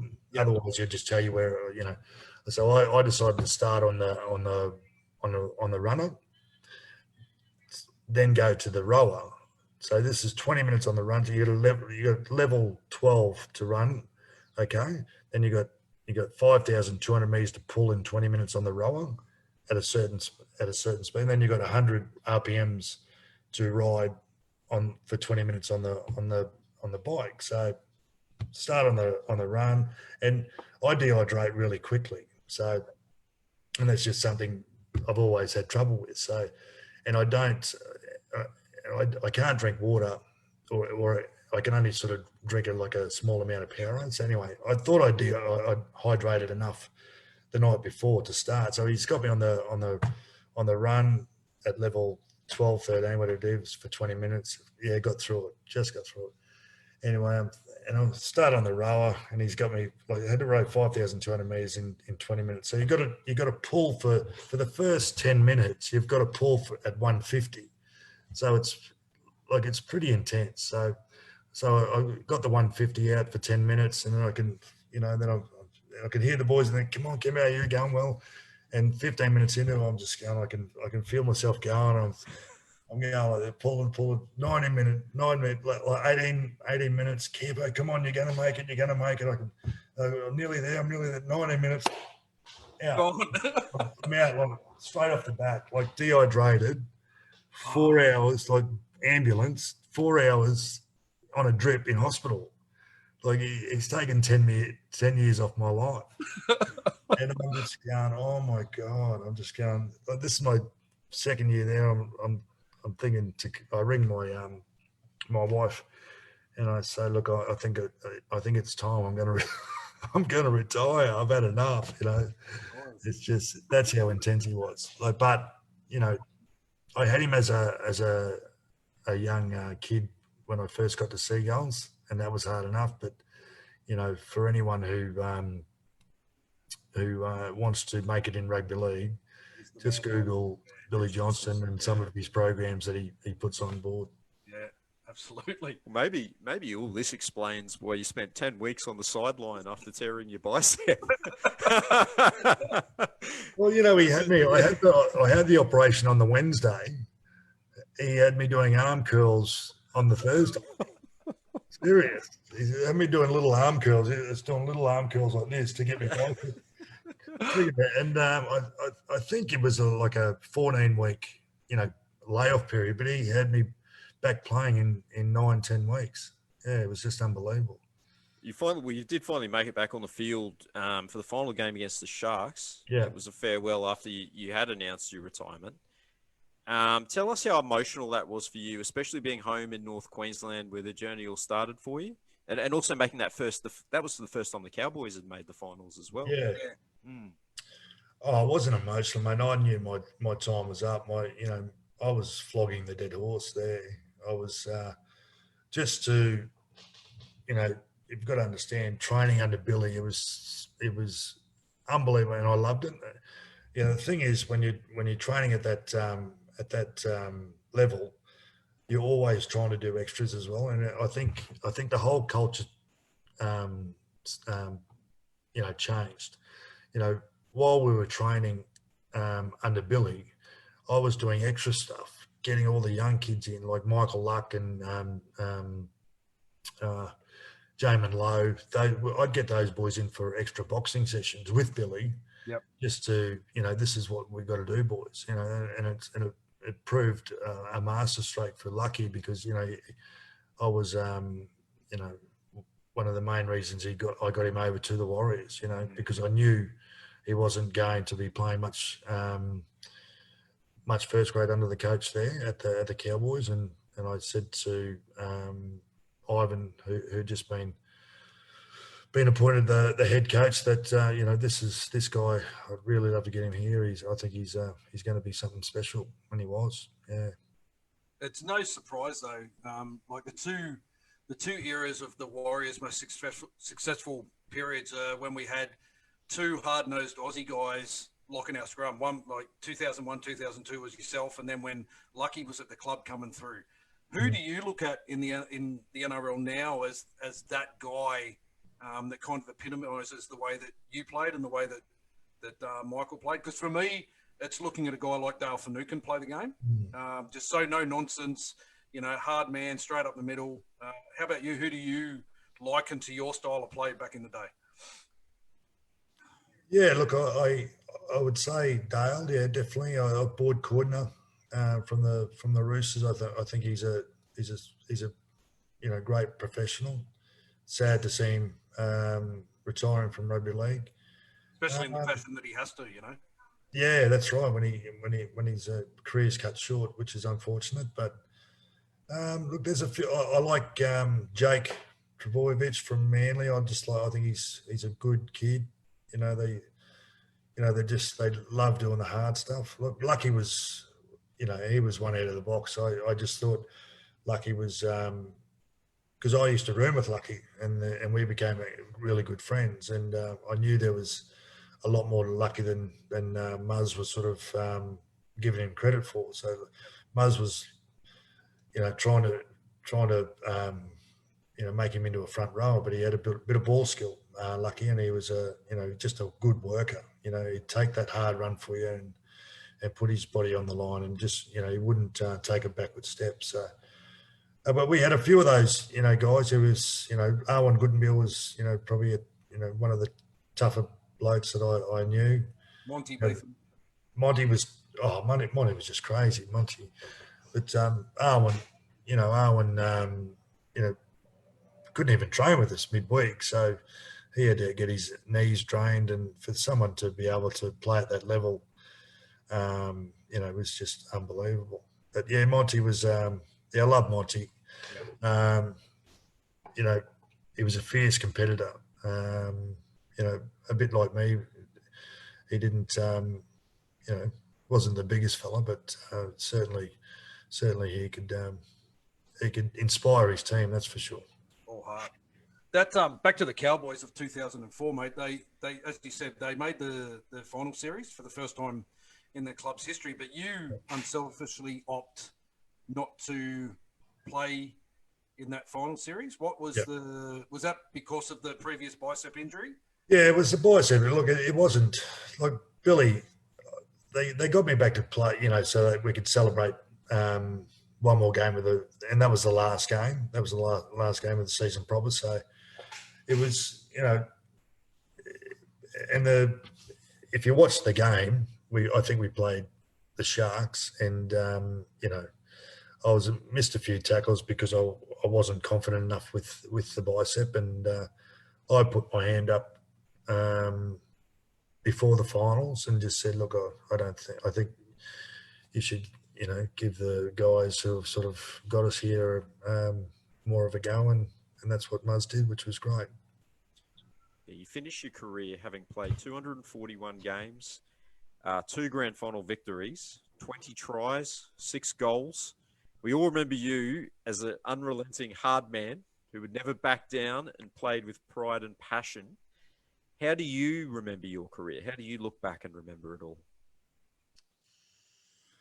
Oh, geez. You've got to.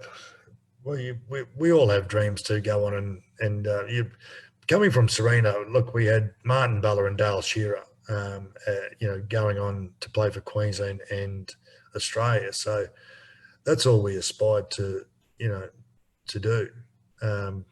If those guys could do it, there's certainly a dream there that, anyone, a young fella from Sarina could go and have a crack. Look, I was very fortunate. Even going to the Gold Coast, I was very fortunate. Of the people I met and the coaches I had, I got to play reserve grade under Graham Eadie, who was one of the great players of the game.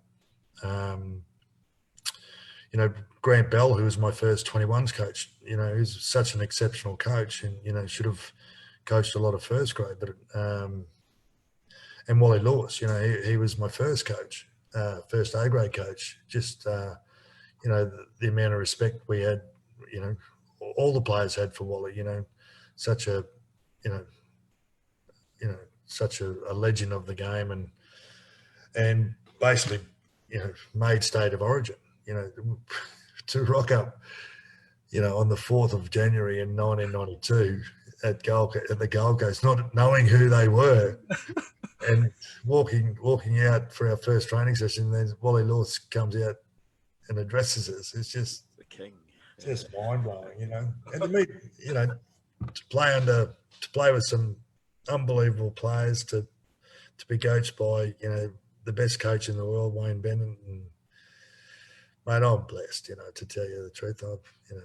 I've had a ball. Mate, you're always regarded as Rob said, as one of the hard men of rugby league. Did you ever consider, and you showed that you could actually throw some punches, did you ever consider donning the gloves and stepping into the ring after your retirement from footy, or when you were playing? No, never crossed my mind at all. Really? That's a flat out no. You look at today's players and you think, you see how big they are and how athletic they are. I just can't believe I even played at that level, to tell you the truth. It just blows you away. Because, my playing weight was only 92 kilos, and which is very small. It's a halfback, playing as a halfback. So, mate, I think, those first, 4 years at the Gold Coast sort of put me in good stead. You had to play with injury you're playing for not much money, but you to get that money, you had to play with injury. So you didn't want to miss any games. And I don't, I don't think I missed, many games other than my last, 10 games. I don't think I missed many games with injury. No. So what's life been like for you post footy career? It's been good, yeah. Look, I've got a successful commercial cleaning business and a commercial waterproofing business. So I've just spent 4 days out at Emerald, just at an agricultural festival, and just putting out all of our waterproofing products out there. So yeah, look, it's been good. Look, I've done some different things. I've developed some unit blocks. I've developed some housing blocks. I've owned a real estate agency. But my kids, my life, and that's what I live for at the moment. Yeah, so I'm blessed. Back at my first years at the Warriors, my two boys were only, I think, 2 and 3. So now they're 23 and 22, and I've got a daughter who was just born in 2002 before I came back to the Warriors. So she's near 17 this year. So, but it's all about family and getting home occasionally up to North Queensland. Yeah, my mum's not too well. She suffers from emphysema, and so that's the next trip up there to see her. Fantastic. Yeah, definitely kept yourself busy. Okay, Campo, I'm going to ask you some questions that we ask all our guests. There's some quick fire questions while Mark scrolls through some of the viewer questions there as well. Who was your toughest teammate? My toughest teammate? My scariest teammate, Gordon Tallis. My toughest teammate, probably Brad Thorne. Oh, yeah. Jerry Susu. Yeah. Tough, like ugly tough. Anything. I played with a lot of, we had some, like Brent Todd, one of my, I debuted in the front row with Brent Todd. Do you remember his press conference when he signed with the... Oh, no. How bad was that? Imagine doing that today. There's social media back then. Oh, that would have been his last interview. Yeah, that would have. What were you really thinking there, Brent? He wasn't too far off the mark. Who was the most professional in regards to game prep?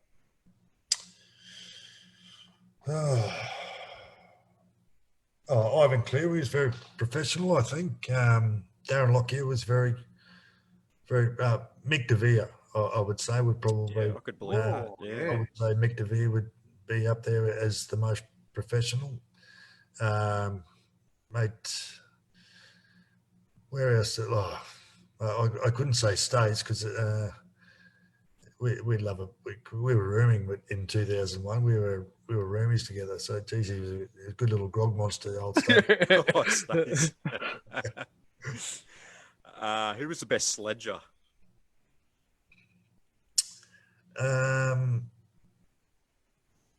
Jace Hetherington was a good sledger. He'd throw some when we were in the scrubs. Josh Stewart. Oh, yeah. Josh Stewart from North Sydney. Yeah, North Sydney, yeah. Yep. North Sydney Bear. He was funny. It's funny in the scrums.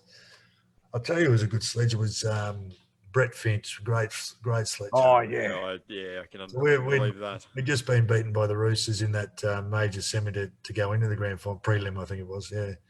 And I think Luke Ricketson had been sent off in that game. Anyway, we're walking off the field, and I wasn't playing, and Paulie Bowman, who was playing for us, who was a centre for us at the Cowboys, he's had a crack at Finchy. He said, well, Ricketson won't be playing next week, will he?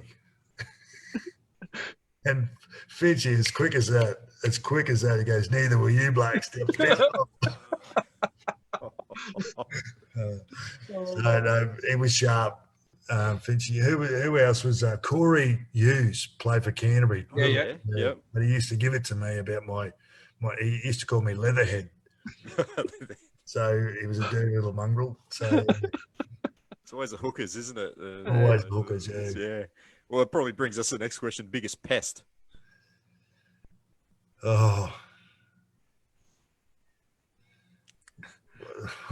I would say Nathan Natty Woods was a. Oh, yeah. His name has come up a fair bit, Yeah. actually. He Yeah. was up there. He was just a lunatic. I'm not sure if you've heard the story. He broke into my house one time in Auckland and just scared the living piss out of me. I tell you, I was at home. My family was over visiting rallies over in Australia, and so I was home alone. And I knew Natty was up. He's a bit of a prankster. So I'm at home one night, and I knew. So what I did, I tied all the doors together so no one could break in. So I was a bit worried. Anyway, I'm sitting there watching the TV in my jocks one night, and I lived above this lady. We were just renting a place above her down at where was it? Not Mission Bay, just about Remuera, something like that. Anyway, I'm sitting there watching TV, and the radio starts going off in the kitchen. So I've gone, I just jumped up. I got up and walked over. There's a balcony there with all glass, and then there's a bit more glass here going into the kitchen. So I walked into the kitchen, looked around, turned the radio off. So I went back and sat down watching TV, and next minute the radio starts blaring again in the kitchen. I'm just going, what the hell's going on? Something's going on. So I turned the light on in the balcony, looked around, went back into the kitchen, turned the radio off. Went back and sat down. Got me jocks on. Look, I'm just looking around, looking like an idiot. So I've got the lights in, fully exposed out in the. So anyway, I'm sitting there watching TV, and next minute the incinerator starts blaring in the kitchen. I'm just going, what the hell is going on? It's poltergeist in this house. So I've walked out, turned the light on the balcony again, looked at it, turned the light in the kitchen, looked at it. Went and turned the incinerator off. As I've come around the corner, all glass, mind you, Natty Woods, he's got this scream mask on. I was going to say, it's a scream. Pullover on, and he's outside on the balcony, and he's just gone. And I started, I'm crying. I'm nearly in tears. I'm crying. And I started punching. I'm going, no. And I dead set crying. That's how scary it was. It just, like nightmares. Jeez. So then I'm going, how good was that? You scared the piss out of me. We went over to Ivan's place. So where Ivan used to live at, down near, I don't know, St. Heliers. Down there, that little, just at the back of St. Heliers. So anyway, we sort of had this, how you've got houses here and you've got the Battle Axe block and Yeah. Anyway, so as you walk up the Battle Axe block, you can see all of Ivan's place, right? So it's all lit up. You can see them watching TV in the lounge room. His main bedroom's over here. Downstairs is dark because no one's down there. Anyway, so Natty in his scream mask jumps on the roof and goes in their main bedroom and does the same. So I'm watching it from the street. So full light, and I can see the family here, lights in the bedroom. So I can see Natty, he's going down beside the bed. Anyway, he turns the radio on in the bedroom, and I'm watching it, and like wetting myself. I'm wetting myself. That's how funny it was. Anyway, Ivan's come in, jumped on the bed, leaned over and turned the radio off. Gone back and he's watching TV with the family. Next minute, I'm watching it like it's like a movie right in front of me. So then he's reached up, turned the radio on again, and little Nathan's come in. Oh, no. So Nathan's only 4 years of age. So Natty didn't know he was coming, but I'm watching it. I'm just going, no.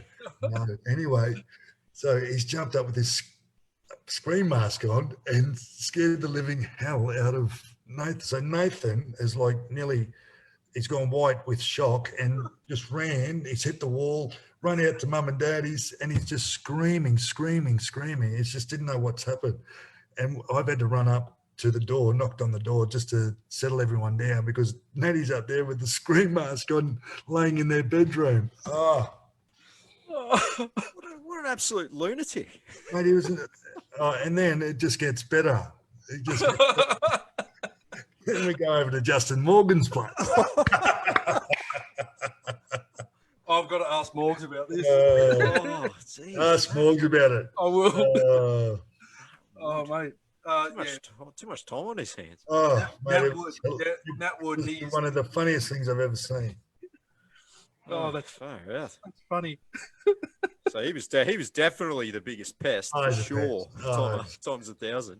But it was just a good bloke. You know, the 2001 side, like Natty Woods just kept everyone amused. Yeah. And that's, that we needed him at the club because he was so funny. He was just a lunatic. Well, I don't think he'll be the answer to the next question, but your toughest opponent?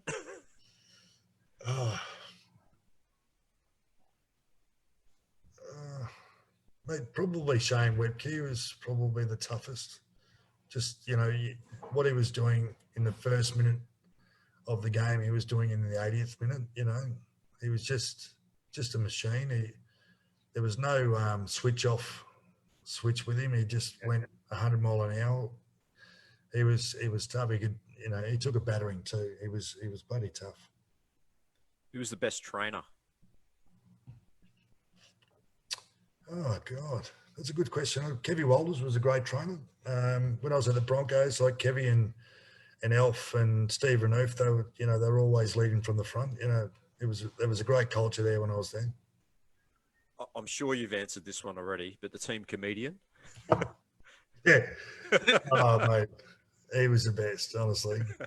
PJ Marsh was, he tried to be a comedian, but he was too dumb. I hope he's watching tonight. We'll have to get him on now. We'll send you the link. You can send it to him. Yeah. I've given him a rap now. I'll just give him an uppercut. Complete stitch up. Yeah. Who was the worst trainer? Oh, mate, probably Tony Carroll. He'd be up there with the worst trainer. Great player, don't get me wrong. Great player. But yeah, he could find an injury, Tunza. Sure. Okay, questions from the fans. If you could select 2 NRL players to play for the Warriors now, who would they be? I know we've got the cryptic questions coming out from the fans tonight. Who would they be? Or, rather than that, in the same question, it says, what do you think the current Warriors lack? Oh, mate, they still lack discipline, and they lack, I don't think the culture's that good over there at the moment. I don't think, it's just a reflection on how they play sometimes. Yeah. Can you please come back and be our assistant coach? They need a new assistant coach, don't they? Yeah. Because Morgs is there. Yeah. Who was your favourite teammate to play alongside? Look, I think the great winners like Stacey, Alfie, Lockie. They're just great winners. I think you put Anthony Mundine in that category. He was such a good player, great to play with. What's your thoughts on Sean Johnson returning to the Warriors? Oh, look, I think we're going backwards with Sean there. For him to leave the Warriors, I thought that was good for him. It would make him a better player, but I don't think it has. So I don't know why we're bringing him back. Yeah, fair enough. Yeah. This is a long-winded question about Darren Lockyer being one of the greatest players. Basically, the gist of it is what made him so good. Mate, he was just a footballer. He just knew where to be, and I think he was so athletic and fast, and so skillful. I think he was just a true footballer. He could read the game very, very well, and he was tough. Like, he could play through injury, and he didn't. He played 350, 60 games. He could play with injury, but a lot of those games were through injury. Yep. Did you yourself have any pre-game rituals or game day routines that you kept to? I didn't eat much on game day. I didn't want to get to the go into the game with a full stomach, which can be difficult. Not really rituals, but Are we superstitious? Did you put left sock on first? No, not really. I just mate, look, you learn a lot over 12 years, so you just learn what's good for you and what works and what doesn't. Yep. What was your most memorable moment in your career? Oh God, the 2002 grand final was memorable. One, when we ran onto the field and sung the national anthem, the Australian national anthem, and then singing the Kiwi national anthem was just something that was really special. Yeah. Who were your heroes growing up? Wally Lewis. In every young Queenslander around that age, would have revered Wally Lewis. I loved players like Bobby Lindner and the hard forwards like Brian Niebling. Loved those types of players as well. Wally Fulton Smith, I loved him, how he played. Loved his shoulder pads, how big they were. Who was the biggest influence on your career? Look, I think you learn a lot of you learn a lot off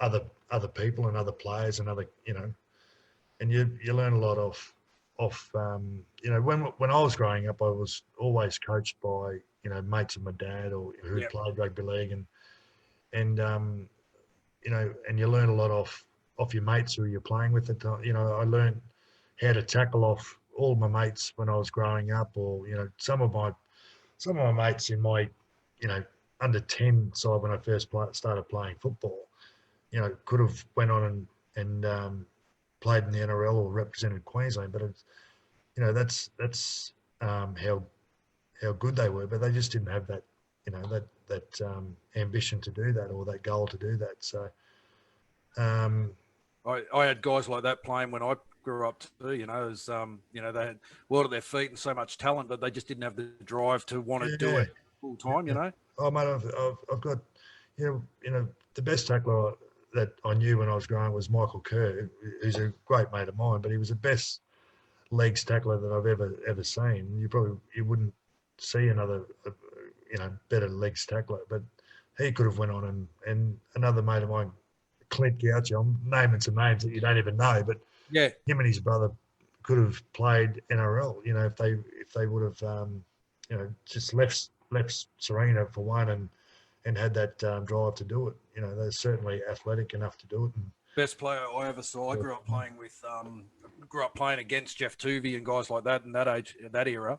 in junior footy, but the best player I ever saw play and played with was a guy called David Perry, who ended up being Manly's CEO during the 2010 to 2015 or whatever it was. Yeah, okay. But he didn't have the drive to want to, train that much and make a career of it. But still, if people ask me who was the best, half 5'8" I ever saw play, he's pretty much it. He was sensational, mate. Yeah, and a lot of people don't want to sacrifice that, mate. No. They're happy to, go down to the pub and have a couple of, skewies a night and have a smoke and cigarette and smoke some pot. That's their life. A couple more to finish off, mate. What are your thoughts on the current 6 again rule? Oh, look, I just think it's there's too much of it for one, and it's out of. I think what they should do is just, give the penalty and or explain or hold the play up while they explain what's going on, and then give the 6 again rule. Yeah. It's hard just to be up to the discretion of an interpretation from the referee, where it differs from what I see, what you see, and the referee sees. So there's 3 people who see it all differently. And every game's different because it's a different ref in control of each game. So, that's the thing, and it's costing teams big time. The game's so fast at the moment. Look, the players in the middle, they need a break. Yep. Don't give a penalty. Give 6 again, but stop the play. So people you can regather, get your defensive line ready to give them another set of 6. It's just it's too hard. Final question from me, mate. We ran into you at Magic Round when you were there when the Warriors played. Representing the Warriors. Yeah. So, question: Do you do a lot with the Warriors when they're over here in Australia? Or are you like in an ambassador role? Or do you get to go and watch them play much, or was that just like a one-off thing for Magic Round? No, I've been asked by the owner of the Warriors to do a few things. He's invited me to his. He's got a box at the Gold Coast stadium. So I've been there with him. Look, and to be asked to be an ambassador at the Magic Round, which I do every year for the not last year, but the year before. Yeah. It's just been, and I love it. It's great to be involved, and I feel like humbled that the Warriors have still asked me, to tell you the truth. Well, mate, you're always you're one of the favourites, mate. It's regardless of what era people start watching the Warriors football, you've always been synonymous with a really successful period in the club. We just want to thank you for coming on, chatting with us tonight, mate. I know we've tried to do this last year, but I'm glad we've kind of waited. We've got a bit more substance to ask you about. We have a little saying here on Roo Hammer that those who have played for our club are forever and always. And you, Kevin Campion, regardless of where you've played, you're forever and always Warrior 86 to us, mate. So thanks very much. And we look forward to catching up with you round 25, where we'll be both there for the Gold Coast game. So I hope you'll be there too. Good on you, boys. Really just want to appreciate say it's a real honour to chat with you, and thanks for sharing all those stories with us. It's always fantastic. And whenever anyone is talking about the greatest Warriors of all time, your name is always mentioned, and you're forever etched in Warriors history. So we appreciate you giving us your time tonight. Yeah. Good on you, boys. Appreciate it. No worries. Thanks, Campo. Right. Yeah, lads. Thanks, Cheers, mate. mate. Have a good one, Cheers. You too, mate. Thanks, buddy. Cheers. Yeah.